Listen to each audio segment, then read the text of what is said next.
Hello, HEB. During COVID-19, remarkable acts of courage and solidarity continue to happen all around the world, including here at HEB.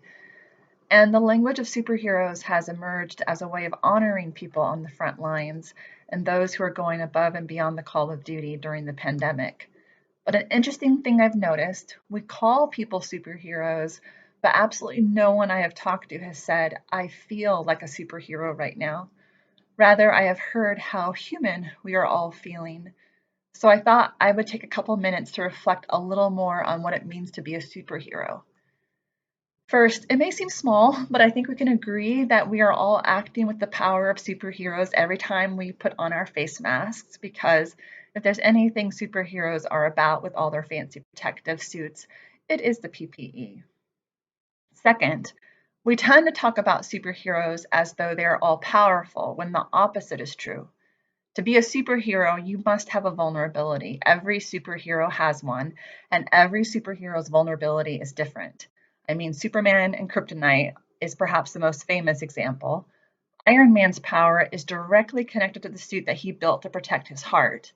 And I learned that Green Lantern is apparently defeated by the color yellow. Who would have known? Truly, then, to use the language of superhero, we need to remember the language of vulnerability, that all of us have our fears and limits, all of us have traumas and losses that can overwhelm, and our struggles are not the same. We can celebrate the strengths in each other while also acknowledging we are all human beings doing the best we can in extraordinary times.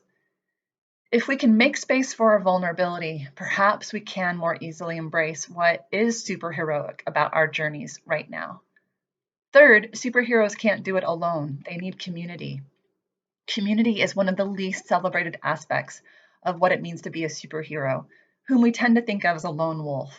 But truly, a superhero cannot take on the challenges of this world alone. Black Panther arises out of Wakanda, not apart from it. Wonder Woman is raised by a powerful group of women before setting out on her own. And Bruce Wayne, who tragically lost his parents at a young age, would never have been able to become Batman without letting people into his life to support him. In the story of Batman, Lucius Fox is a trusted advisor who helps keep Bruce Wayne's business operational and makes sure that Batman has the equipment, his PPE, and supplies he needs to fight crime in Gotham City. Alfred Pennyworth is Batman's loyal friend and butler and father figure who has known him since he was a boy. Alfred is one of the only people who see the totality of Bruce Wayne as Batman. Batman would not have existed without people to help him find his power, support him in his mission, and to see and to know him for who he really is. Not only do we need people like Lucius Fox and Alfred Pennyworth, we need to be those people. We are those people. HEB is an example of that every day. The way the different roles we play support and sustain the mission of hospice and palliative care.